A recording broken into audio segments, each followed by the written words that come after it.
Hi, good morning. We have another great panel discussion featuring New Zealand and the New Zealand Film Commission. So I would like to first, I believe, cue up a clip where we'll see some of the fantastic and unique locations that people can shoot at in New Zealand. I was really lucky in that I could bring productions back to New Zealand and people that I made films with over the years. I think there's a real benefit to bringing international actors to our place. They come here, love our environment, and we gain so much from working alongside their experience. It just raises your game. Oh. It's a variety of terrain you get here in New Zealand, and you have so many different looks within such a short throw. You're looking at one area, it's like a little Kurosawa movie. You turn the camera this way, it's a little Bergman movie. You turn it this way to the ocean, it's like From Here to Eternity. You go this way, this is like a Star Wars thing. It's very freeing for your imagination. The convenience of having all this spectacular natural locations allows us to make a small show into a big show. New Zealand was the answer, and it was a great answer.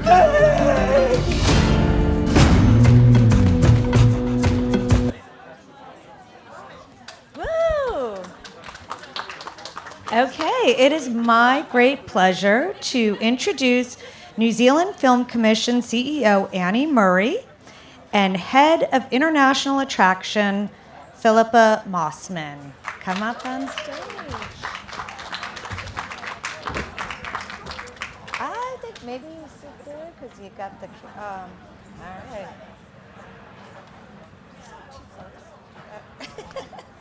I think we're good, but then I don't have eye contact. Okay, I'm gonna sit here. Annie, you have been on the job now for about 1 year. I would love to just hear a sense of what is new, what is the state of play at the New Zealand Film Commission? Well, kia ora everybody, good morning from Aotearoa, New Zealand. What's new is some pretty fantastic things that are happening. There is a pop-up intensive film school, which is being run by Dame Jane Campion.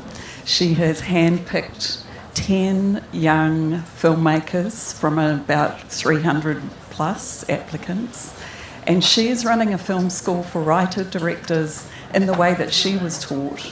So what's really important to her is that all of the participants are paid to attend, so that removes barriers. It's a super diverse group, and they have spent a year with Dame Jane, who is not taking a fee, so very generously giving her time. And they have spent a year of intensive work with her, and now the next year is making their short films. They're supported by Sir Peter Jackson, who's provided a house for them to use. And they've also had the opportunity to work with James Cameron on Avatar. So each of these students has directed a scene of Avatar. Where in the world would you have that opportunity as an emerging filmmaker? It's a magical place. That is amazing. I mean, yeah, like imagine putting that on your resume when you're 20-something. Why is it so important, and why is this so much a part of the mandate of the Film Commission to really nurture this next generation of filmmakers?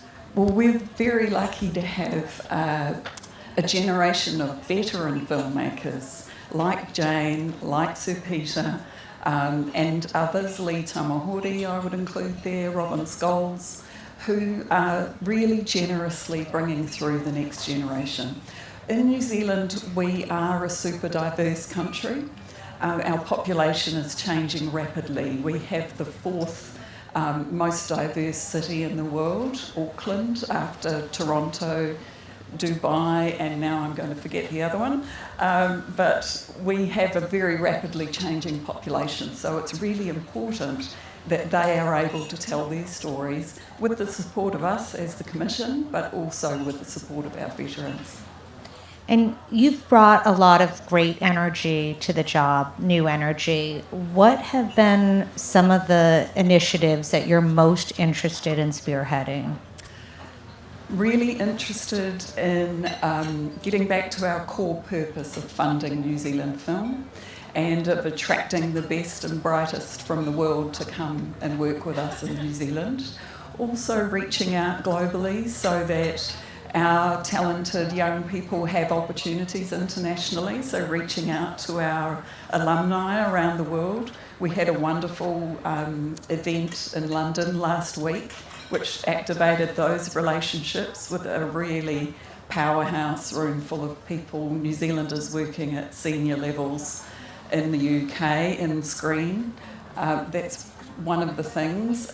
We have just put $1.2 million on the table for industry-led talent development with a global outlook. We are very interested in doing fewer and bigger. We have been stretching our resources quite thinly over many films. We want to go back also to our genre roots. You'll know New Zealand's legacy in genre film.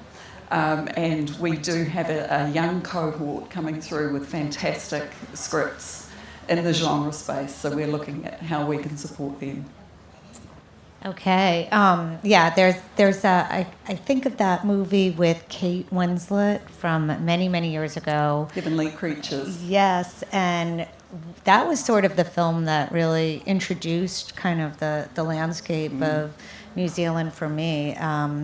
And it's such a great example of what can be done. Not like you said, like, you know, you want to do fewer and bigger, but also lean in a little to the genre, and that's kind of that's a perfect example because Peter Jackson, he obviously went on to make much bigger movies. And by the way, you have a little film called Lord of the Rings coming back to New Zealand. We do. Yeah, that's very exciting. So I'm glad you brought up Jane Campion because it was 31 years ago this year that she won the Palme d'Or here in Cannes for The Piano. How much has the Film Commission and the film industry in New Zealand evolved since then? It really has evolved enormously since then, and it's been through our outreach globally and also our partnerships around the world. Co-production is super important, but also since that time, and really since Lord of the Rings in the early 2000s, we have been bringing in an incredible international production, and that is now Philippa's area. But that's been a game changer to have the opportunity, as you heard Rhys Darby say in the video, to work with incredibly talented people from around the world. That has really lifted and elevated our craft of filmmaking. So we have continued that legacy of excellent filmmaking, and we want to apply that back to our home of genre film. Okay. Philippa, I would love to get your take on this, but it's obviously a very competitive, global. Oh, by the way, there's two mics, so you can. There's actually five. We're good sharers in New Zealand. It's a very competitive global marketplace in terms of all of these different countries and what they have to offer. What is the most unique thing about New Zealand, and what are you saying to people when you pitch them on the country? Well, there's so much to touch on, and I love that you mentioned Jane Campion 31 years ago, winning the Palme d'Or here, and then 30 years ago, Lee Tamahori, another one of our major directors, and he mentioned Lee screened Once for Warriors here, and then a few months later, Heavenly Creatures, Wingnut Films, Peter Jackson and Fran Walsh with the late Jim Booth premiered Heavenly Creatures at Venice and won the Silver Lion, catapulted or launched the careers of beloved Kate Winslet and Melanie Linsky, of course, and also the early innovation of those physical powerhouse companies, the Weta companies, now digital powerhouse companies as well. So that, and then of course, from there, the relationships with the major studios, particularly Disney and Warner's, which endured today. It stimulated the New Zealand government to support a major incentive, which we're very excited both endures today, but it was also enhanced with a makeover last year. And so this, and of course, the Lord of the Rings, we can't forget, on these creative relationships, have led to a really serious legacy of filmmaking, and these are the shoulders on which both our New Zealand filmmakers stand, but also the industry that serves major international productions coming into the country. So, to your question about what's really unique and what do we talk about, our history really matters to us, and we speak about that amazing legacy. And now, of course, after Lord of the Rings and these other films, New Zealand is increasingly known for its diverse and incredible locations. The crew, HODs, have all developed their careers on these films that we've been speaking about. There's an increased infrastructure. We have 6 purpose-built studios around the country and a growing slate of new facilities and innovative companies. So haven't got to the incentive yet, but we're super excited about the redeveloped 5% uplift.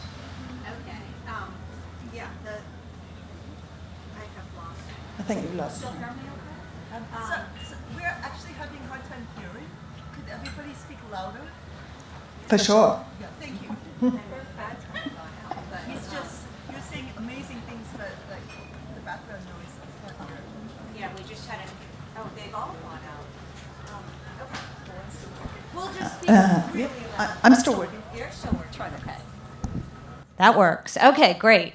And you know what? There's 2 more right there, so maybe those 2 will work. But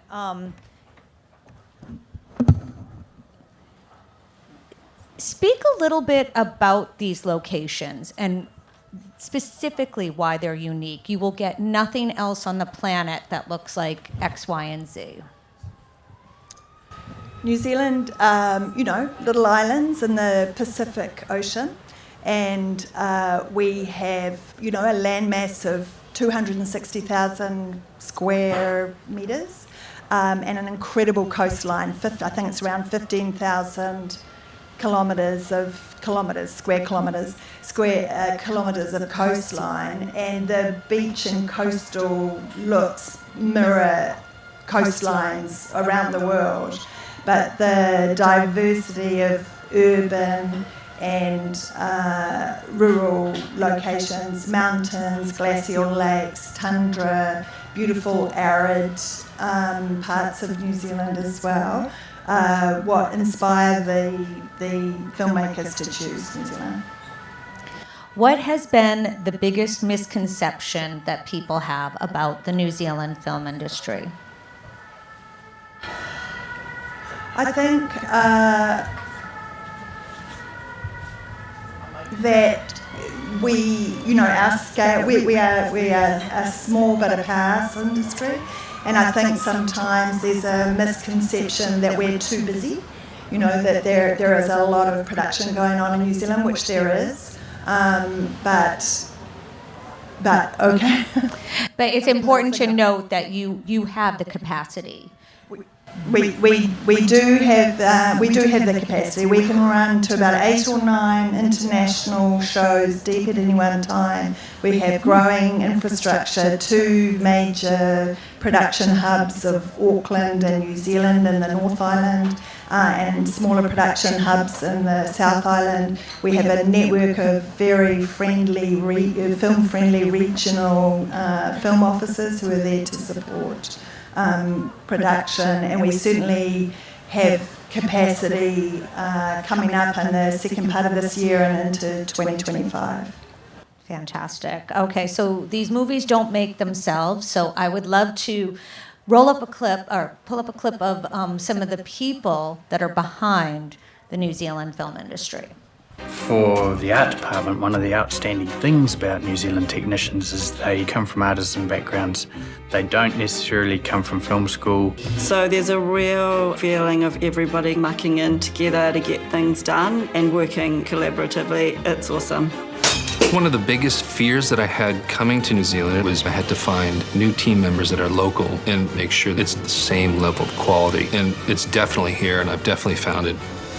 You know, we've never met. Because I only hang out with cool pirates.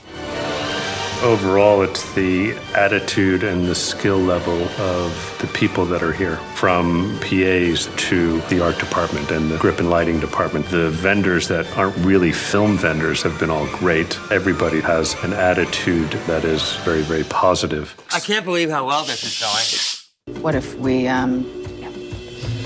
teamed up?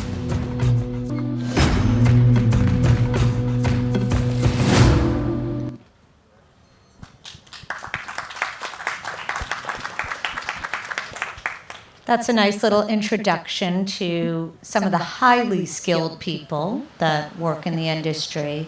Have you found that there is an area that you're starting to make different inroads in, be it like, I don't know, I was intrigued by a lot of documentary filmmaking coming into, or it seems to be coming into the New Zealand. Is there any other area that you're looking to, really forge ground?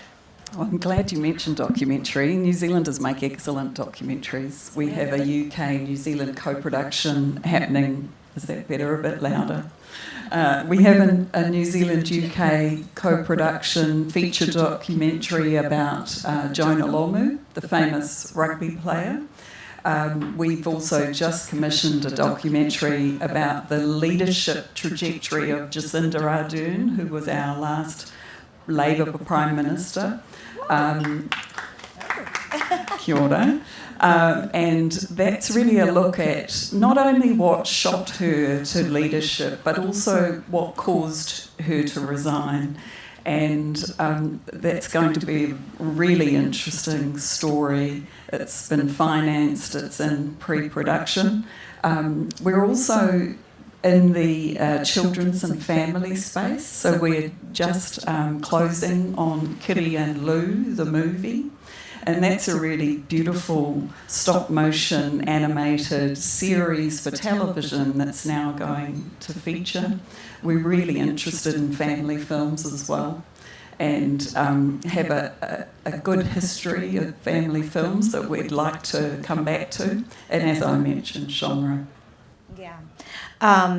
Let's talk a little bit about the various incentives specifically offered to anyone who is looking to make a production in New Zealand. The New Zealand Screen Production Rebate, which is the name of our incentive, is offered by the New Zealand government, and it offers a 20% cash rebate on most of your budget, including above the line. So it's not connected to a tax system, it's a cash rebate that is quickly administered and turned around. On top of this, there is a redeveloped 5% uplift. We've had the 5% uplift as part of the program for quite some time, but at the end of last year it was relaunched as a very objective and streamlined 5% uplift, which is for international productions with a qualifying minimum spend of 30 million New Zealand dollars, which is around 19 million US. So there's 20% plus 5%, so a 25% cash rebate. For the 5%, there's a points test, and a production picks their own path through their points test to accumulate the 40 points they need, reaching into areas such as sustainability, production activity in New Zealand, New Zealand personnel, hiring our brilliant HODs and crew, post-production, infrastructure and innovation, and then marketing and promoting, showcasing New Zealand in partnership with the New Zealand Film Commission and the Tourism New Zealand, which is our tourism agency. So a production picks their points. They during production, because things change, they can choose other points, and provided they reach the 40 that they need, then the 5% uplift is there for them at the end of the production. So we have several studios working in New Zealand, including Disney and Warner's at the moment, who are very pleased to be continuing their long legacy in New Zealand and utilising this redeveloped 5% uplift. So we're super excited about how that's landed. Yeah, and was that film greenlit before that 5% uplift was in place, or? No, they were. That was part of the. They were absolutely drawn by the redeveloped 5% uplift. So that's 25% cash. Okay. In terms of the audience that's here and also listening on the internet somewhere, what is the biggest takeaway you would like people to know about what New Zealand has to offer? I'll tell you. I think the biggest takeaway right at the moment is I feel that New Zealand as a screen production destination, in terms of its astonishing locations and its incredibly talented people with credits that absolutely make sense to international filmmakers, that's quite well known. You know, New Zealand really has a strong foundation in this world. What I really want people to understand is that we actually have capacity. We've got growing capacity, growing stage facilities and crew. The 5% uplift program with its crew and talent development components is certainly helping to build that crew, and we expect that to continue over the years. So really from the second part of this year and beyond, we have amazing purpose-built studios and crews that are available. Okay. And Annie? I think for us, Philippa's addressed the international attraction side. I'd love the world to understand what we're doing to develop the next generation of talent. I think the input of our veterans, namely Dame Jane Campion, Sir Peter Jackson, Lee Tamahori, Robin Scholes, that is invaluable and very generous of them to give their time now in their, in their very senior time of their career, to really generously give their time and resources back to the next generation. It doesn't happen in a lot of countries, but it certainly happens in ours, and it's one of the ways in which our closeness as a community really benefits the film industry. So they are using their global connections to benefit the next generation and bring those stories up. And governments come and go, and people get voted in and out of office, but New Zealand has had a remarkable stability in terms of the commitment from the government to this industry. Is that something that also you would say is unique from looking at the perspective of everyone else you're looking at? Far be it from me to comment on the politics of anyone else's country, but we do have stability. We have support from our governments, whether it's a centre-right or a centre-left government. it doesn't change a lot for us. There is a commitment to film and to the arts more generally. Bits around the edges change, but the essential importance of telling our stories locally and to the world remains, and the increasing importance of attracting the best and brightest from around the world has been recognised by successive governments for about 15 years now. So we do have remarkable stability, I think, and our industry certainly benefits from that. And there must be an obvious acknowledgement that it does drive tourism. I remember after the first Lord of the Rings trilogy, it was like, let's book a ticket to New Zealand immediately. I mean, it was so in part of every coverage of the film was like, he shot this in New Zealand, and so I would imagine that whoever's in power at any given time is aware of that. Absolutely.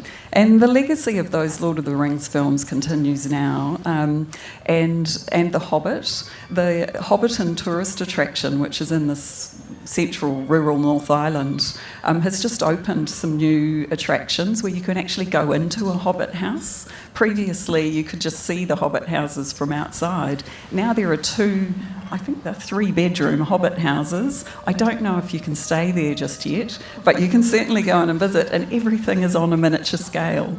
I'm not very tall, so it suited me, but I think if you're tall, you would need to duck. But incredible, and is there because of those films.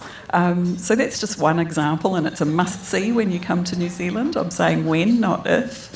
You must come to New Zealand. It is an incredible place, and we do have to acknowledge the role that our film industry has played in promoting tourism. It has been really significant. I was just going to say, bring your own hairy feet.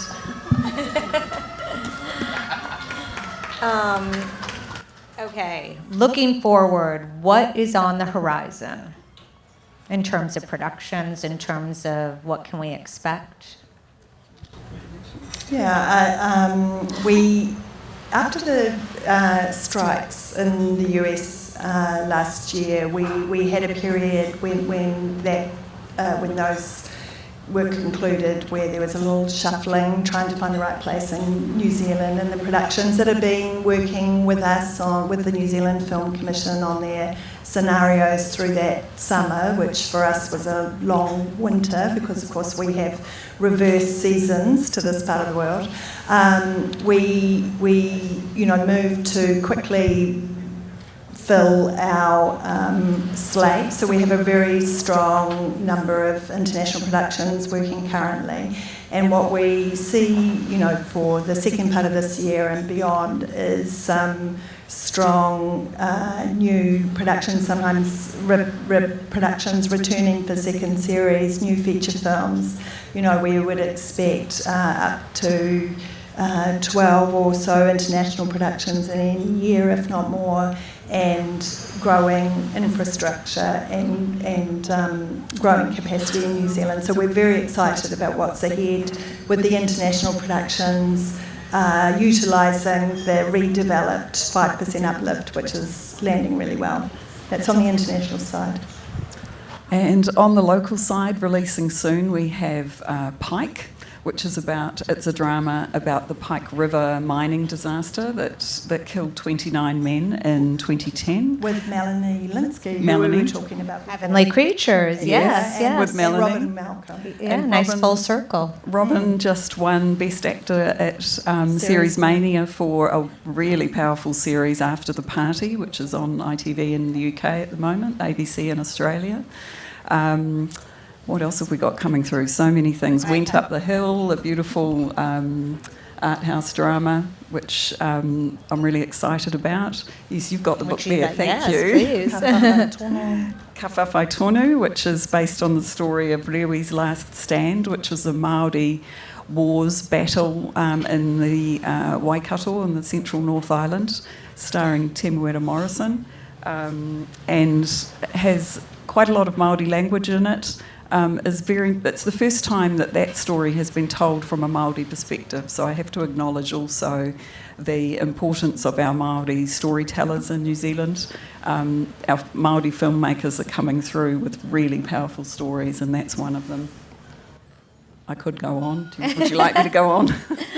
I think one of the things that I would like to sort of mention, and maybe you haven't yet, but the weather is like with global warming, like you have a nice stable climate where no one's gonna like faint on the set because of overheating. I mean, like it's a very temperate climate.